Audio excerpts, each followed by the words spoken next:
seared it akasema he roots for the housing plan as a massive, deliberate and systematic job creation mechanism, historia opening the borders and many other things. Sasa mimi nakuuliza tu Mhesh, wewe ukiangalia hii kitu, especially as a member of the Jubilee party, is the country on the right? Watu now. You guys are killing me. Your phone, Buddha. Wanaanza. Where's the most thing, Yo, bro, are we in 1992 again? 82. Anyway, simu gani by the way? Manze, Jesus. Ati mwisho siwa? Anyway. Hii ni ile mbaya. Bro, you're killing me, man. Such a distraction. Anyway, Mhesh. Yes. So, ukicheki, is the country on the right trajectory? Are we on a positive trajectory? Vitu zinakaa fiti kwa ground. What I'll say, let's give this government the benefit of doubt. And Kenyans, and especially even the young people, we must be positive. Unajua tuwezi kuwa tunaamka kutoka asubuhi mpaka jioni tuna complain. The first thing you ask yourself is, what are you doing to make life better? Because, you know, government, what is government? They're just individuals and people that you place in positions. But a lot of decisions and what happens in our nation depends on me. If you didn't wake up in the morning to come work here, you don't expect the government to come back out home and give you food. So it's important to earn a personal initiative. And sometimes when we are so negative, it to affect people mentally. You know, when you wake up and you're negative, you know, it's going to be a bad day. You surely get a bad day. So for me, I'll say they are trying. I'm very optimistic because, you know, it's like being in a car. I was in Azimio and you know that. And so I was not part of this government. And when we lost, I accepted. You know, you accept and move on. They say, unaoga na unarudi soko, you know. But the thing is, it's like being in a car and you have this driver and you're saying this is not a competent driver. Right. And instead of doing something about it, you are waiting for you to crash. So you'll crash in the same car. You are inside that and you're cheering in and saying, wacha waone, huyu dereta is not well trained. Tutakuwa tu na accident. Tutakuwa, and you're waiting for the accident. But you'll die in that car. So that is the same thing with our country. We have a nice and lovely country. And yesterday I saw the president also saying, ametoa visa. So guys can come in and invest. There's too much. There's so much in it rather than just about visa, because you also have to make sure that when investors come here, we're also friendly to them, because a lot of investors are now moving out of the Kenya and going to our neighboring country. I was in Tanzania, I think 2 weeks ago, and a lot of people have moved there. So we need to ask ourselves the hard questions: why are investors? It's not just about visa, because visa anyway, it's not even expensive to come. I don't think Kenya has been that harsh on the people coming in. But you remember that small incidents of the airport and how people are being, you know, harassed, treated. You come, I don't know, with 2 phones, the one is taken. You know, it's really discouraged our people. And funny enough, even the people in the diaspora, when they were coming, they were afraid to land in Kenya. And they were landing in Tanzania and then using the road. So there are a few issues that we can really help. But if we have, like, the guys immigration, that's an individual. You know, if somebody decides to go rogue, sometimes the president is not in each and every department. He has also entrusted people in their various departments where we have power blackouts every day. But you know, there are things that might not be right, and that's why I said it's a personal initiative. All of us must take charge. We must all be responsible. But once we keep on blaming and blaming and blaming, one, it affects us, all of us mentally. It's affecting our young people. Yani mtu anaamka tu hakuna hope. Na get tunasema, but I mean, people have to call out the president. If you sing there's no problem with calling him out, and it's good to even also call out and also offer solution. Absolutely. For instance, the topic we'll have today and what we'll be discussing about is a problem. I've seen it. I've seen kids who have been affected. But if I decided to say the president must, what am I doing? Because I've also been placed in parliament. President doesn't come to parliament to pass laws. So we must all take our own initiative. Whether it's the people who are lawmakers, you guys who are out there, even in the media. If you wake up in the morning, when I used to broadcast, I used to ask myself at the end of the day, why am I doing this show? And what impact will I have within those 4 hours when I'm on air? So ukimaliza show, ebu jiulize ukikaa pale nje, nimefanya nini leo? Have I even given one person hope to live for another day? But you see, unachikio reasoning ni fiti sana. You can ask yourself, audit unasema, okay, how have I added value kwa hii narrative yetu kama wa Kenya? Have I been resourceful in any way? That same energy, I can use it to ask the question. You say, okay, you guys, mulitu promise makazi as youth. You said every year 100,000 youth watakuwa wanaingia kwa jobs. Una get, but so far mavijana, nilikuwa checking some statistics. They're saying about 2.1 million young Kenyans are unemployed. And some of them have papers, watu wako na skills. Now we're seeing the president anasema, oh, you know, mi sinangi tu tour hivo, I'm not a tourist. Nenda huko majuko watafutia kazi, right? Juzi pale nilikuwa nachiki wanasema there's going to be about 1,000 Kenyans wanaenda kwa mafarms za Israel, right? That's another conversation. But Gava, when you look at the manifesto, the promises for Kenyans, are they struggling to, you know, make these things a reality? We should just be patient.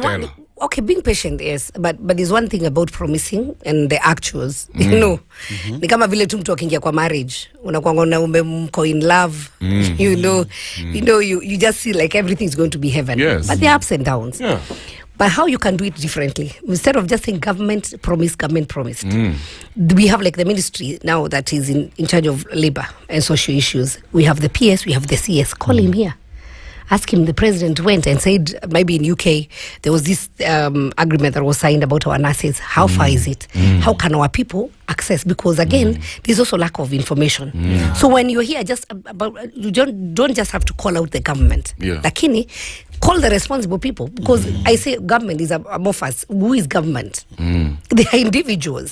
So if it's a ministry of labor and social services, we have officers who can come and tell you, by the way our guys are going to those Middle East countries, why they get mistreated because they don't use the right channels. So if you're looking for that job, these are the agents that have been approved by the government.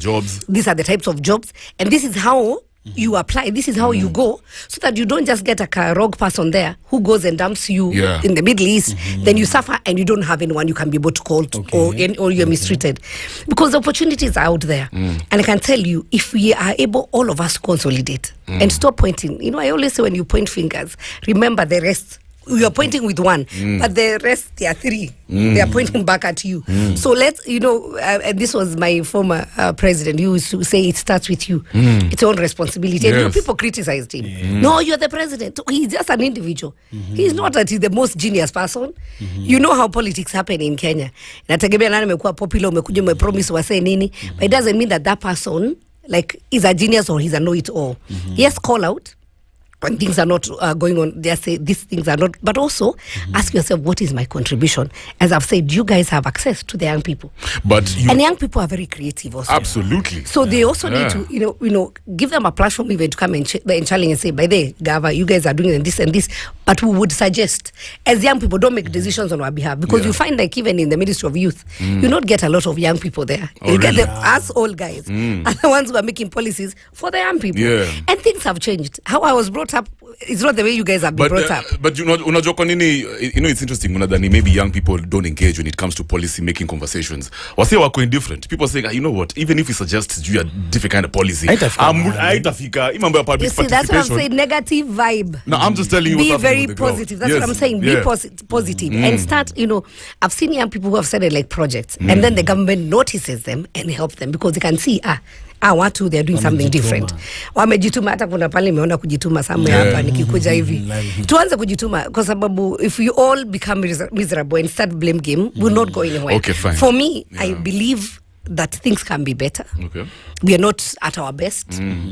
We are actually somewhere very down, but we are better than maybe some of the countries, even our neighboring countries. You'll only appreciate Kenya the minute you leave this country and go there. People speak so highly about our country. Unajua inakwanga Wakenya ndio hapendi nchi yao. When you're here, you just see negative things, but you go there, you go to Tanzania, umetoka Kenya.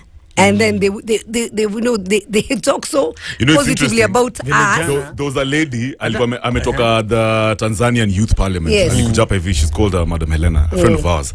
Akasema dawa Kenya bana, mimi nashangaa mbona mpendi president wenu. Jamaa yani anaenda church, unaona yuangangana bana mambo ya climate. I'm like, yo, sis. Unaishingia hapa Kenya kweli? Uko ground hapa. But nimecheki mention now former president, our former president Uhuru Kenyatta. And sasa nataka kugusia tu sasa, before we get into this Velo conversation, hii maneno ya Jubilee politics, party politics. Imekuwa noma sana. There's rumors, you requested for rumors. GI naenda kukuchezea. But I did my research and I heard you are the acting party leader of Jubilee. Yes. Kabla sasa niangalie hiyo siasa ya Jubilee in itself. What is the position of Jubilee when it comes to the high cost of living? You guys, will you castigate the government ama you support hizi policies zao za taxes nini? We will support what is positive for Kenyans. We will also What's positive then? I mean, I'm saying what is good for Kenyans. If there is a government policy that is good for Kenyans, we'll support.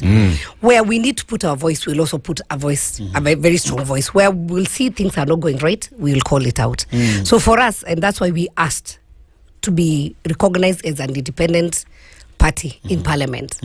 We have not joined Kenya Kwanza, and we left Azimio. One of the things that made us leave Azimio, if you flash back 2018, remember our former president did a handshake. And one of the things that he did to convince some of us, he said, Kenyan peace, is better. It's better than anything else. When we are peaceful, we can be able to negotiate other things. And he was against any form of violence or demonstration. And he called Baba then. They had a handshake. Most of my colleagues were very upset with that handshake. And they left Jubilee. Yeah. Some of us sacrificed. I did not even go to VI. I did Baba's campaign in the whole country. I got sick. I almost died. But God has been faithful. And so when we came back to 2022, and we lost, we had hopes in High Court, in Supreme Court. We lost again. And a decision was made. And then my president, my former president, went to Kasarani, gave instruments of powers. And confirmed there's a presidency. Then you cannot tell me the following day I wake up and I say I don't recognize there's a president in Kenya. So I decided that I would not go through that route.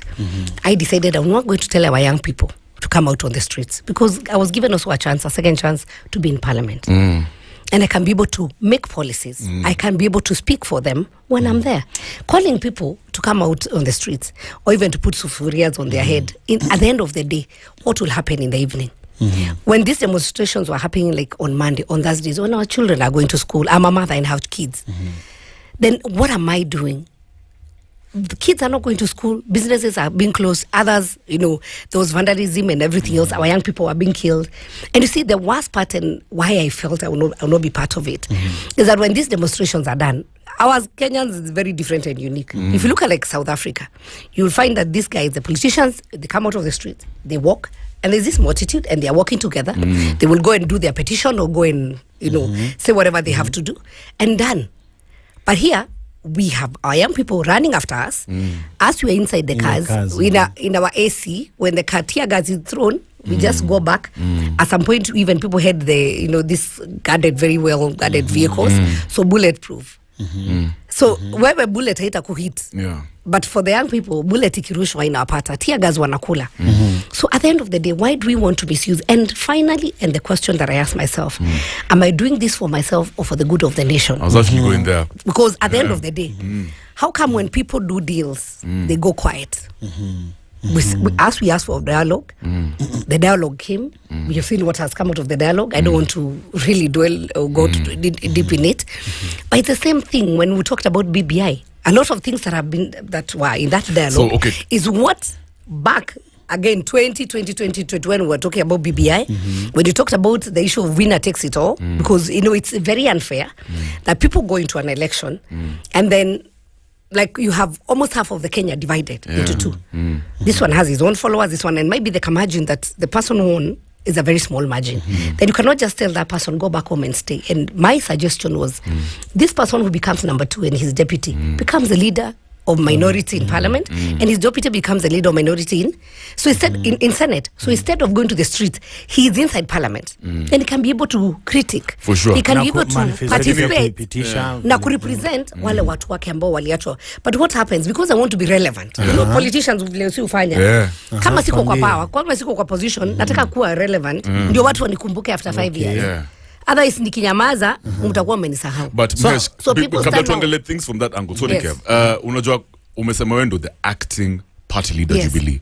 But another faction hapo Jubilee wana recognize Uhunye ndo party leader. What's going on over here? It's a constitution, it's not about us. It's good for the law, and it's not me. In fact, who even made Jubilee myself. followers majority think Uhuru, unakumbuka hata tulikuwa hapa hivi na nani Fadela. They recognize Uhuru Kenyatta as their party leader. He has been a party leader and we supported him. What does the constitution say? once former president ceases being the president, within 6 months, he ceases holding any political position. So he cannot be a party leader. Otherwise, he's then not supposed to be enjoying the benefits of a retired president because he's still active in politics. So our former party leader, once the 6 months elapsed, he never gave a name of an acting person. And the Jubilee NEC, out of 24 of them met. And because they were aware of this position, they met and decided that I become the acting party leader until we go to the NDC, and Jubilee members can choose the party leader that they want. So it's not a position that I've endorsed myself. It's a position that was made by the NEC. This matter, we're already in court anyway, and there are many things that are happening. But I'll say it's a very selfish position to be at, because we have been behind Jubilee for the last 10 years. And you know, in leadership, you also must mentor. You also must know when to let go. It's not just about Sabina, about myself. In the next maybe 10 years, I may not be doing politics, but how many people will I have brought up? Do I need to hold on? You know, I don't know, ni tabia ya Waafrika. Ile kukwamia. Unatushwa former president anafaa kuacha active politics. Si anafaa kuacha. Sio mimi, ni constitution. Because he's very active. Tumemcheki kwa ground. Because you know also when you must know, na kuna wimbo I think inasema you need to know when to leave the stage. And na unatoka tu na decency. You know, acha tu umefanya. You see, our former president, where he sits now, God has blessed him. His father was the first president. It is by God's grace that he also became a president. You know, one family. So pali amefika na experience hiyo, ulikuwa exposed, your father was the president, you're a young boy, na wewe umekuwa president. So that means he's the most experienced politician in Kenya. He should sit down and becomes a statesman, where positively hata president anaweza mpigia simu na mwambia manze, hii kitu imekuwa ngumu. I criticize you when you're in position, lakini pia mimi imenilemea. Na anakana amwambia here, this is what you do, this is what you do, because it's not about him. This is the time he can give back to this community that trusted his family, his father, and also trusted him and supported him 100%. But you see, the same thing I told you about the driver who is careless or who is not, you know, and then you're clapping and saying this car might crash. What are you doing to help? So it will be a very selfish, you know, position for somebody to feel, I must be the one. I must be the one. You must know when to leave the stage. And once you leave the stage, also become a blessing to others. Na hizi rangos Mhesh, ukiangalia zilianza from way back, ama ni to time umeonekana ni kama unajaribu ni kuna support the government of the day? No. This thing started, that's why we lost. It's lack of leadership. And you know, in politics it's what you see na kuna zile kule chini ya meza. It's, if you recall how Jubilee, we had 177 members of parliament. Today we have 28. From 177. And a lot of people left because they felt there was no proper leadership, and there was victimization within our party, which is true. Some people, you know, ilikuwa ukijaribu kusema a different opinion, unagongwa. Yes. So sasa, from there, people left and formed other parties, went to joined other parties. Out of our, you know, we were not really organized. We declared our support to our presidential candidate very late. I think it was March. Surely we only had 4 months as a party to even sell our candidate. And that's how a majority of our people lost. If you look at maybe records, 2022 January, I called out the president and I told him, surely, we don't even know una print t-shirt ya nini, which is going to be our party. Lack of leadership is a delay too. Is it that you don't make decisions? Yes, let me ask you. Yes. From your assessment, the members of parliament previously in Jubilee, unadhani walikuanga na wana support history ya handshake really? Some supported, some didn't. Some how was it? supported, Majority didn't. How was it like? Actually, nobody had a problem with the handshake. Okay. The problem was explanation. Like, ilikuwa late. Kwa nini, yani, unajua unaamuka, unapata. There was no meeting, there was no conversation. And even in our last parliament, do you know, we didn't have a PG, a parliamentary group meeting. You know, when you meet as a PG, kama members of parliament with your party leader, that's when now you ask questions in-house. Kunaendaje, muna explain why ndio hii. Even when the rango started between the president and his deputy, then who is now the president. Yes. Hatukujua nini na happened. Some of us, we were, you know, caught up in between because we were very close friends to both of them. Then kama watoi, baba na mama wanaanza kufight. So do you support your mother? Do you support your father? And we were left in a very, you know, bad position, I would Okay, say. I understand. Because we started this journey together, but we don't know what transpired. Even today, I can't tell you what transpired. And so some of us wakabaki na baba. Wengine wakisema wafuate. Unajua mimi nikiongea na my guys, first of all, you establish one fact. ODM is the longest serving party It is. right now. Yani wako na structures zingine fiti sana. You know, their party leader hata kama tumesikia, you know, primaries hazikuangi fair huko, all that things. But wamekuwa solid, ni kama wanaongea na sauti moja. The vibe that I'm getting in Jubilee ilikuanga the moment kulikuwa na wrangles. Yeah. Mheshimiwa Sabina Chege akasema, you know what, I'm done, guys. There's nothing like even sorting our internal wrangles. Nenda ile camp ingine. I'm going to be affiliated. I'm going to support the other camp. No. That's the vibe people are saying. So walikuwa nasema hata kama kulikuwa na shida na wewe na your SG Kioni, why did you have to decide to step out? It is not, you know, unaona two results. It has been a journey. Yani before even the elections, even how we conducted the elections, how we conducted our nomination. Yani unajua to struggle, tumeshikilia, and finally, even when we found ourselves now in this situation where we lost, we still called for meetings. We still begged to even have a strategy meeting. There was nothing. So you wake up one day, you find Kioni in a sufuria in the head. You're like, ala, wani kunaenda? Uliendaje? What happened? You know, you must make sure that whatever you do, you have a clear picture on where you want to go. Na me consult. So ukianza revolution, what is the end result or end game? You must be strategic. But if you just wake up and decide, this is it. What is Kioni doing? Kioni want to relevance. He wants to be noticed. Because he's not a member of parliament. Yeah. I would ask one question. If Kioni was genuine and his team, how come all the members of parliament, only 2 are with him, and those 2 even who are with him, it's because one of them, Mwenje, was promised my position that I was holding. Was told, wewe achana now, I'll give you a position. And was given the position, but what is he doing in it? So what is he doing with the position? At what point did you decide, because I know you also had a meeting with the deputy president? Yes. You and the guys who were not comfortable with Kioni, na hiyo mambo ya kubeba sufuria. Muli discuss nini vilienda hata iko maneno ya Kioni ama, it was not about, we just found ourselves that we were on our own. When we went to parliament, we missed some of the positions. Our even position as a commissioner for Jubilee, we didn't get it, went with ODM. We were bullied. You know, this big brother, the syndrome. Big man syndrome. Yes, tukaanza kufinyiliwa. We were treated like we are a party that's a very small party. Wiper got even more privileges than us, and they are number 3. We actually number 2. We have 28 members. Wiper has 24. So ODM is the one that has many members in our coalition. So tukamistri tu tunatafuta sasa baba yetu. Tunamwambia, please, let's have a meeting. Tukwambie what is happening. Atuongeleshi. Ameenda missing action. So huyu Kioni tuko na PG, sisi hatuitwi PG ya Azimio, tunapata kuna PG. Then they go and pass decisions. Even when the decision they decided to remove me. Can you imagine? No one called me, including Baba. Wow. Even to ask me, Sabina, why are you doing this? Or can we have a meeting? Or why have you made this decision? So by the time tulikuwa tunaenda, tulikuwa tushafukuzwa. So as we were orphans and decided, tutakaa hapa, tutaumia. We must have a position, because also even in politics, you must be relevant too. And so what happened, even by the time we were going to DP. first time to the DP, we didn't go as Jubilee. Tulienda tu kama watu wa Mount Kenya kwanza. Okay, Mount Kenya politicians. We went as Mount Kenya politicians. Ulienda kupewa direction? Not direction. We went to talk to him. Because if you recall, every Friday, kulikuwanga na kagazeti notice kalikuwa kanatokea.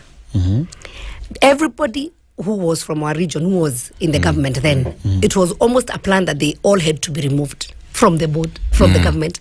So we went to ask him, by the way, you have been a government officer, and you know, the people in government offices serve the government of the day. Why do you want to victimize people? Because you're in the previous government, and at the assumption that government was not kind to you, so you also want to do the same. So what's the difference between that other government and this other government? That was where we started our conversation. We didn't go for us.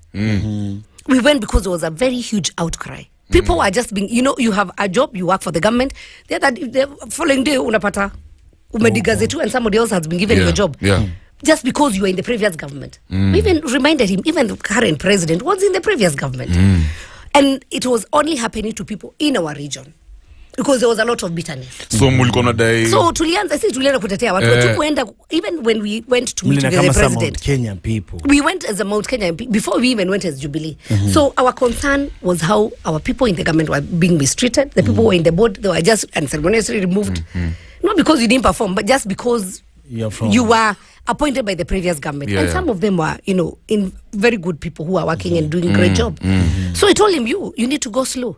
And he booked for us an appointment with the president. And when we were in the president, we told him, we started with you. You were actually in our party. You were even the one who left. But the people you're also firing, remember, you got a huge and a big percentage of votes in Mount Kenya. Even if we did not vote for you, those people you are firing, they are the relatives of people who voted for you. Most of them even voted for you. It's only that they were quiet when you are a government officer, apart from a few who are bold enough to show their position, and maybe they were pushed to show their position, people were silent. So you don't know how I voted.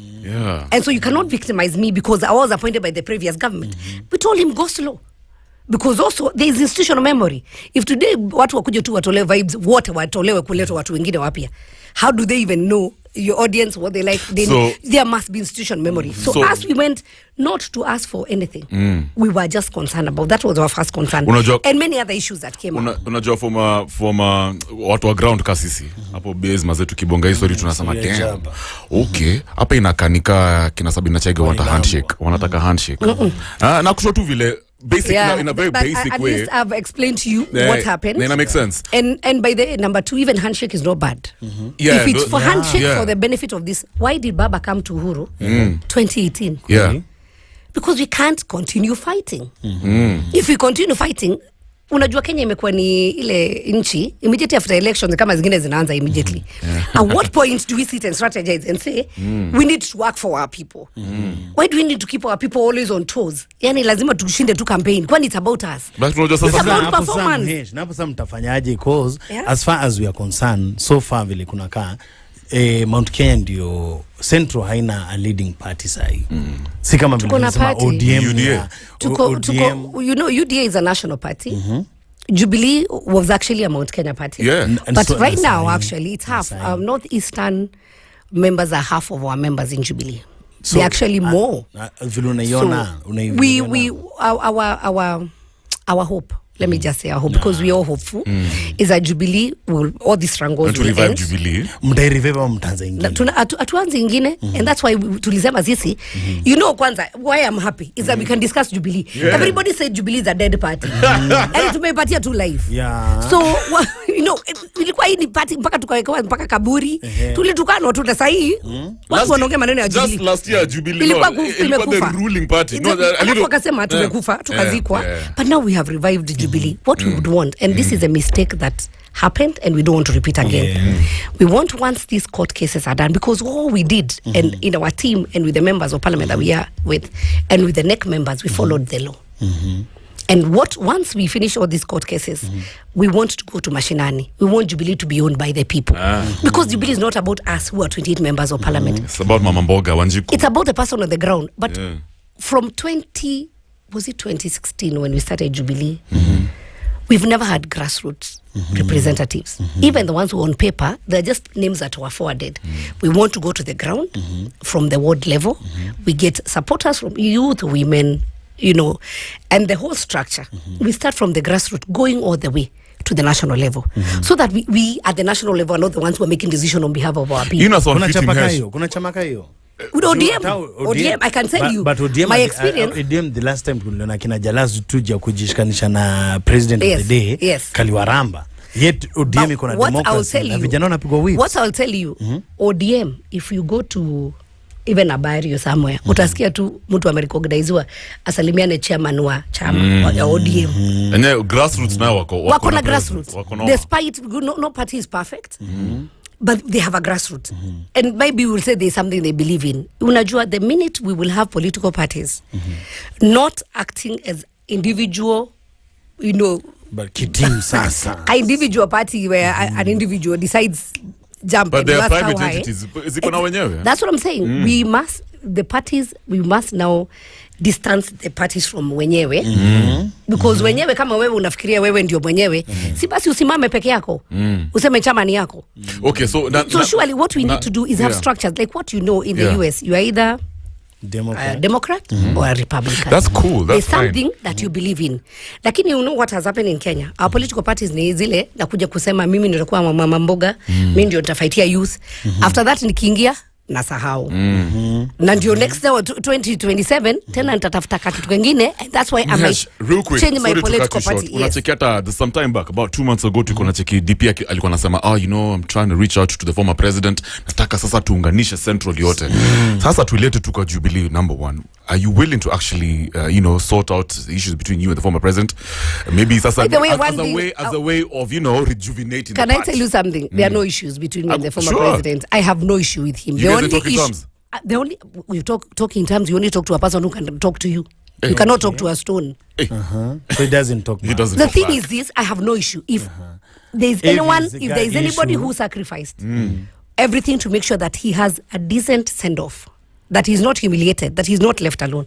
Call that person Sabina. And even when the things went south, even within our coalition, we reached out to him.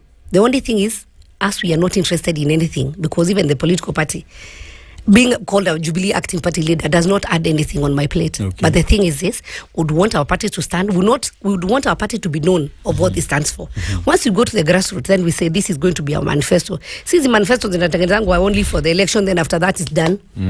We look at what is good for Kenyans, then would want maybe 50 years down the line, Jubilee party will still remain Jubilee.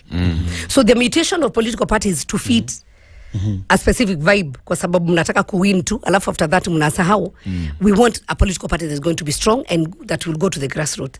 We have no issues at all. We have no issues. There's another angle mtoko anajaribu kurizo na semaje, ili tunafanya ma MPs wengi wakienda kwa hizi parliament wa perform ni kwa sababu waliingia through chama.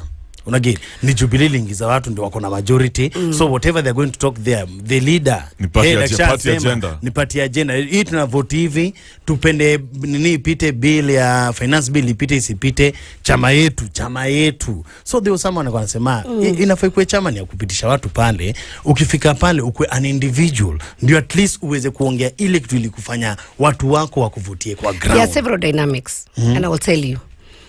The first dynamic is maybe if a political party want to push an agenda for the good of the people, and they call the members and convince them, you may be seeing this way, but this is what we want to achieve, the bigger picture. But there are also a side that you can take, whether your political party supports it or not, and say, on this one as an individual, I will say no. And I'll give you an example. There's a time when I was the chair, the first time when I was the chair of education, there were issues that were brought in my committee and we rejected, and they had been communicated by the president. But we didn't just reject, we actually did a communication. And said this was not formed and this was not followed, and we actually advised the president on what to do. We came to parliament. It was a heated debate. And we won at the end of the day.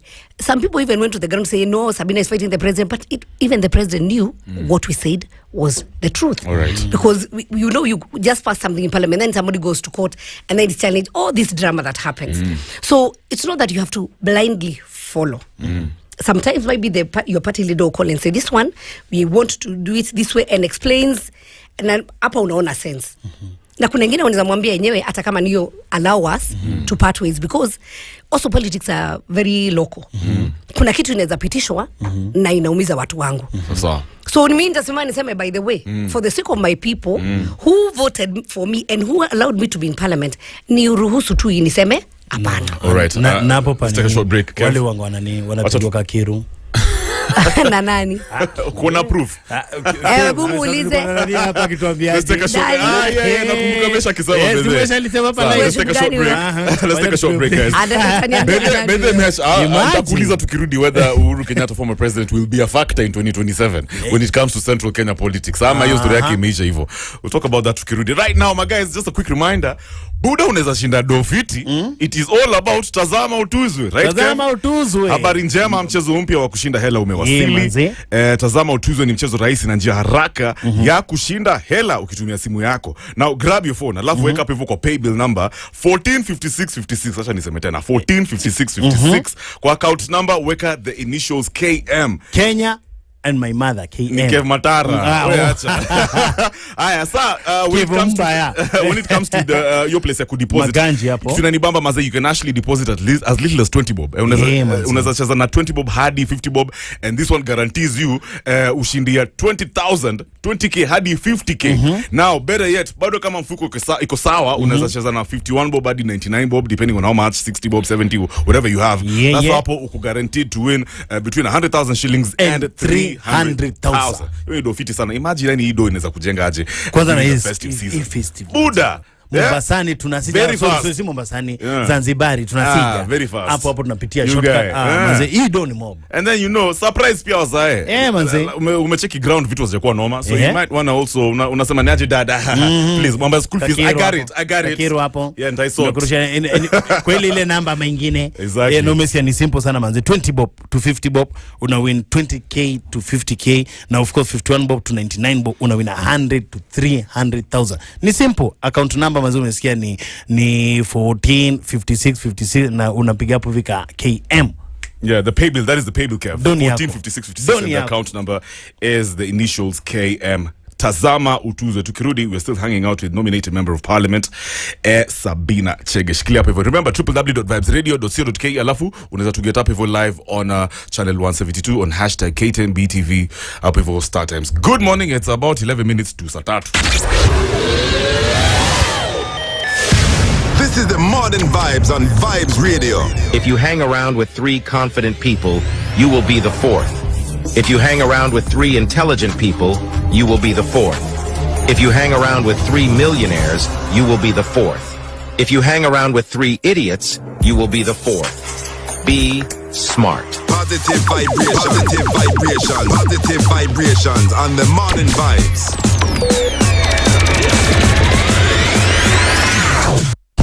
Cheza ushinde. Mchezo mpya wa kushinda hela umewasili. Kuwa mmoja wa mamia ya washindi kila siku. Jishindie kuanzia 20,000. Ni rahisi. Deposit kuanzia 20 bob hadi 99 bob kwa paybill 145656. Account number VB. Uko tayari? Kumbuka paybill 145656. Account number VB. Unaweza kujishindia 1,300. Draws na washindi kila hour. Shinda sasa hivi. Imeidhinishwa na BCLB nambari 2956 na walio na miaka 18 na zaidi. Sheria na masharti kutumika. 98.8 FM Nyeri on Vibes Radio.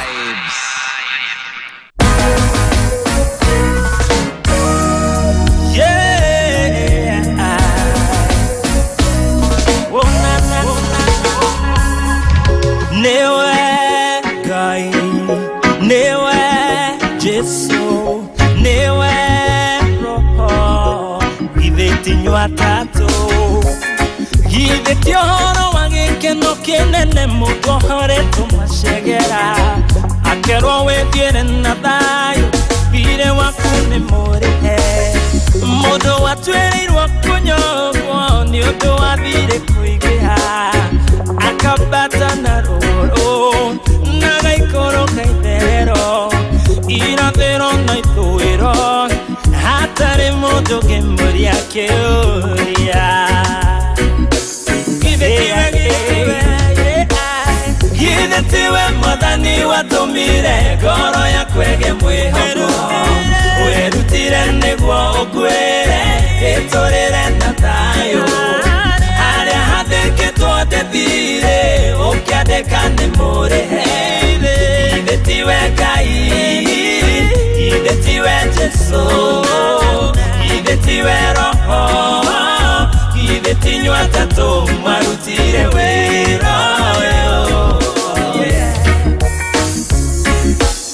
Dohe tuna mehe doya mehia na minyoro ndikoma Omo kakadirikania Mushara wa mehe nege kuo Nanyega kenyi tuonekie Hana kegire kukinene Gakyo ya kago tuga kwa Gatwarera modejeri Dute igokona ya chino Oire tweke oro hiyo Yamare yamakwa Give tiwe madani watumire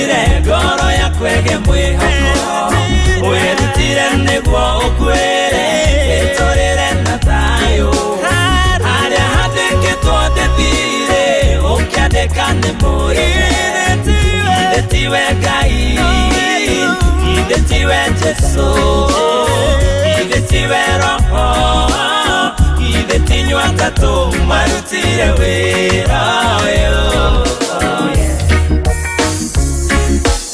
Wokirio kijohora mashegera maya doeto nikoma Aria hadeke tuote thire Okiadeka ni murehe Aria hadeke tuote mweya Okiadeka ni muthigu Aria hadeke tuote wagokua Okiadeka ni turire Leo no nyabate ruguro Najikoro keitherero Irathero na iruiro Atare modu kijuria kyo Yidetiwe mudani watumire Goro ya kwege mwihoko Werutire negwa okwe Getorere na tayo Aria hadeke tuode thire Okadeka ni murehe Idetiwe gai Idetiwe Jesu Idetiwe roho Idetinywa tatu marutire wera Newe gai Newe Jesu Newe roho Idetinywa tatu Newe gai Newe Jesu Newe roho Idetinywa tatu Atatu marutire wera Ibitiwengai. Is that how you pronounce it? Aje? So ulisema sijui Kikuyu. Nisema ni Ama mehesha tusaidie. Kwanza sema unasema Idetiwe gai, yani isiniwe Mwenyezi Mungu. Idetiwe gai. Idetiwe gai. Isiniwe Mwenyezi Mungu. Niwe Mwenyezi Mungu. Nani alifanya track Kev? Huo msanii ni mnoma sana. Ashia. Good. Ina sound fiti sana Kev. Exactly. You're very interesting today. Haya 0719012700 nitafunga phone lines in the next hour. Ngoma tu visabu hivyo. Na si reggae. Hey brother, mimi tangu ile day to the Central. My man.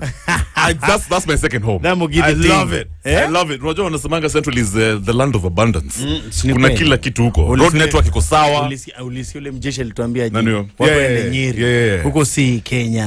Maji is that's another country. You know, there's always electricity. It's amazing. Maybe it's because of having 3 presidents kutoka huko. Anyway, guys, tuko na mheshimiwa Sabina Chege is here with us. Na tumemedi by the tumereason mambo ya of course Jubilee party politics part of the reason sai unachikiwa na support serikali. Now, there's this big conversation about ulipeleka to the floor of the house mheshimiwa. This one is to do with the ban of Velo. Apparently it's a nicotine substance allegedly abused by youths in Kenya. Guys wengi wa young wanatumia sana historia Velo. And Kev over the weekend one of our friends yeye pia alikuwa juu ya mavitu story tatu ine texting anaisunda. I know manze. Na unacheki actually jana morning nilikuwa kwa mall. I went for some shopping. Na there was a young guy amekuja hapo hivyo na enajaba yo mko na Velo hapa hivi. So this thing has really been normalized. I didn't ask kwa ofisi my guys wanaitumia. What inspired you to go and propose the banning of Velo, this substance? You know, I was just trying to fight for justice for our young people because Velo is just a product. There was another one ilikuwa inaitwa Lift. And so they also come in with different names. But let me just address it as nicotine pouch because it's the nicotine pouches. And initially, what the marketers or manufacturers said, they were saying it's an alternative. It was supposed to help people who are smoking to stop smoking. So it was sold or marketed as a safe, nicotine, an alternative from smoking. But you see, if you look at even the packaging of Velo, it is, they even say it's highly addictive. So the first question I asked myself, why would we allow a product from Hungary, brought in by a very big company to Kenya, sold to our children? It has no age limit. It is accessible. You will go into a petrol station. It's just accessible. Anywhere you go, you can have it. And then you are giving it to our young people. Yeah. That stuff, the minute you put it in your mouth, one, it has no smell. It looks nice, so it's attractive. It's calling our young people. It gives you a very quick high, very, very, very quick. A major head rush, In a heat. I hear. Kabisa, but immediately after, you cannot live without it. So what is happening to our children, even as they use Velo, so it has become a gateway to many other products. Kwa sababu sasa unaanza kukunywa, unasikia before watu ukikunywa pombe lazima uongezee ka Velo ndio hiyo high ishike. Mtu wako kwa ofisi, unaona tu mtu wako zake tu, lakini because you cannot, it's not a smoke, it's not, you can't see. You can't even smell it. Parents are staying with their children in the house. Watoto wako too high. Unashinda watoto wako wamekuwa aje? Why are you looking at me like that? Wako active. Unatafuta nini? Hakuna pombe, unajua unatafuta kila kitu uoni, lakini mtoi that person. And unfortunately, our kids who are going to the universities, wanaenda, unajua sasa being introduced to it, unajua si pombe, so mzazi atasikia nikinuka pombe. And it has come to a point, I am a parent. I have parents who are my friends whose children now cannot do without that product. Proper addicts. They are addicts and they can't function. Mmoja hata alipelekwa kwa pasta. Unajua amefukuzwa shule, wanaendanga tu wakifika Desta, wanafika aendi shule, wakifika Strath, aendi shule, wanaenda kukunywa, and part of it is that Velo must be there. So he became an addict, and when he couldn't afford, ako home, mtoto amekuwa zombie. Tuendelee na story So kabla now- news, after news, sorry. Please. Oh, it's almost just news 5 time. minutes kidogo alafu And by the wrap way, it up. Yeah. because even the ones who are listening, let them tell you their experience Nitafungua phone lines. their experience about Velo. Sasa shikilia hapo hivyo. Guys, And wacha not just tusikize- Velo, any nicotine pouch, because I don't want to be told Sasa, I get you. Phone lines are open in the next hour. Right now, acha tusikize news and then we'll be back with this conversation. Don't move, eh? Ni saa 3 kamili. Good morning. Feel the rhythm, feel the vibe.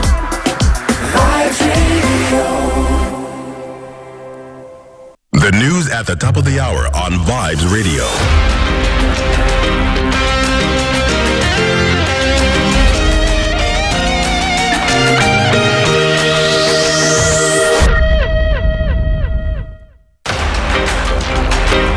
Aseto. President William Ruto has assured that all taxes collected by the state shall be put to their intended use and no single shilling shall be lost to embezzlement or corruption.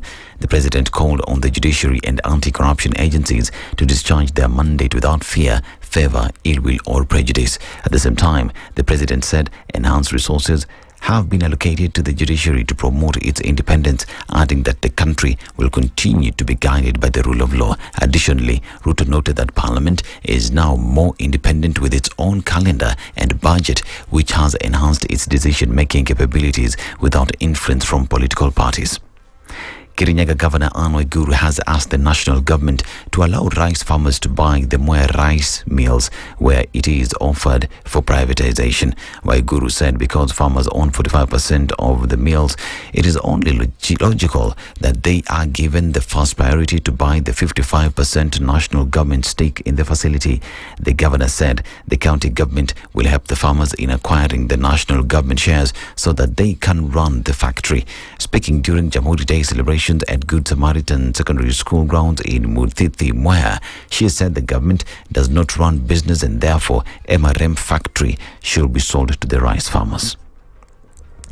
Azimio la Umoja One Kenya Coalition Party has sued National Assembly Speaker Moses Wetangula, accusing him of violating the constitution. In documents filed in court, the Raila Odinga-led coalition faults Wetangula for allegedly delaying to de-whip nominated MP Sabina Chege as Azimio's deputy chief whip.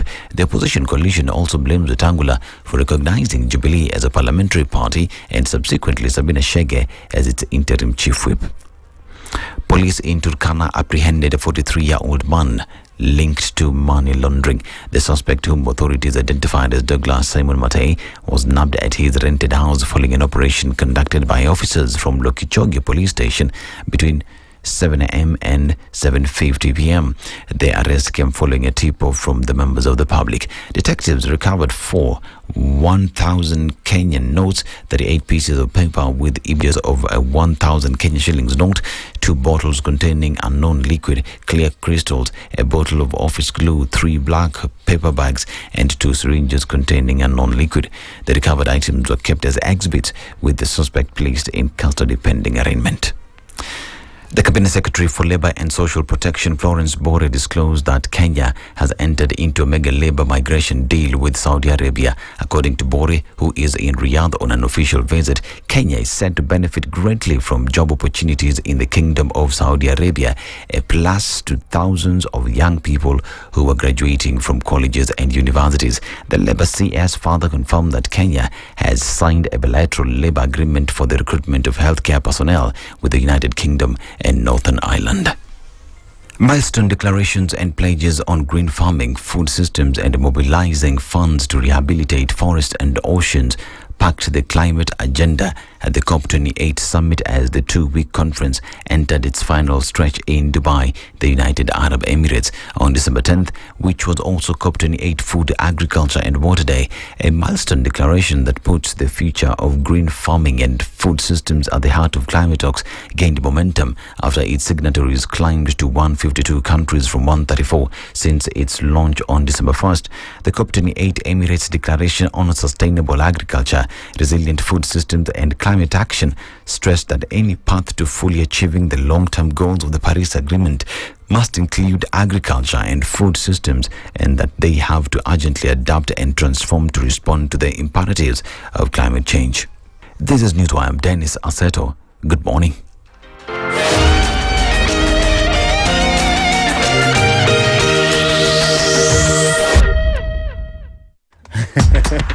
Traffic on Vibes Radio. So far me loving it. Yeah.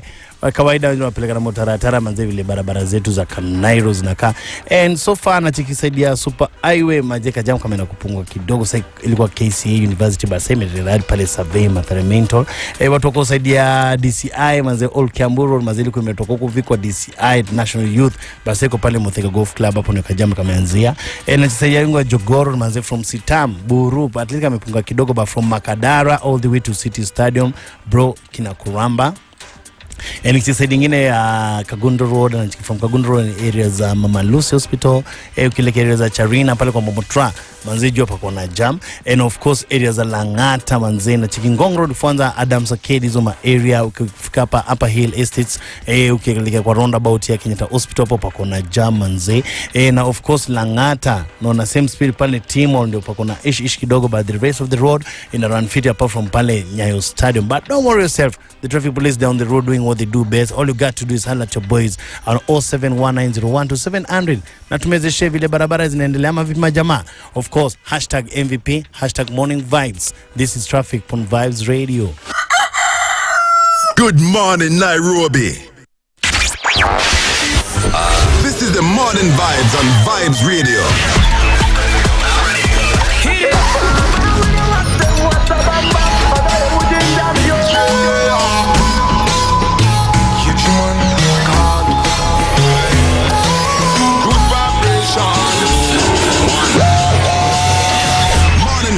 Where you are the MVP. Let me hear a drum play. Rise and shine to positive vibes with the MVPs every morning. And now for our feature presentation. Start your day the MVP way. NTBT. That's on. Unijua natoka kitambo.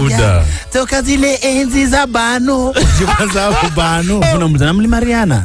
Sisi ndio wimbo. Rise and shine to positive vibes with the MVPs. Aliniambia Wanjiru alikuwa mpoa. Kupika ndio ilikuwa ngani issue. Wanjiru anapika kila kitu, anaweka supu, chapo anaweka supu. Get your fix of conscious talk, personalities and the hottest reggae vibes. Wanjiru anaweka supu hadi kwa food for thought. I'm tired. Know what's hot and what's not with the MVPs. Lakini jalas, watu wanauliza, unataka president kushika mkono, why do you have to do that? Ni kama kukua kwa matanga na mamako ndiye anapika hiyo siku. Buda utakula gideri. Utaletewa si nyake hata. Utaletewa gizzard buda. Na utachakuliwa mavitu soft. Every day of the week 6 to 10 a.m. only on Vibes Radio. Kemo Batman and Kemo Matar. Left and right, just a come. Left and right.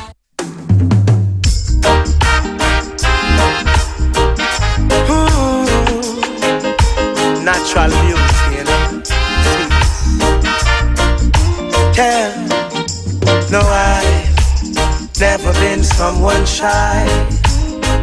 until I see your eyes. Still I had to try, yeah. Oh yes, let me get my words right and then approach you. Woman, I'll treat you like a man is supposed to. You'll never have to cry, no. I know everyone can relate to when they find a special someone. And she's royal, yeah, so royal. And I want her in my life. I never knew anyone so one of a kind, no. The way she moves to her own beat, she has the qualities of a queen. She's a queen. Ooh, ooh, what a natural beauty. No need no makeup to be a cutie. She's a queen. She's a queen. And when they ask what a good woman's made of, she's not afraid and ashamed of who she is. She's royal, yeah, so royal. And I need her in my life. I never knew anyone so one of a kind until the night that I seen your eyes. And my queen, so supreme. I can see it in her eyes, the way she smiles.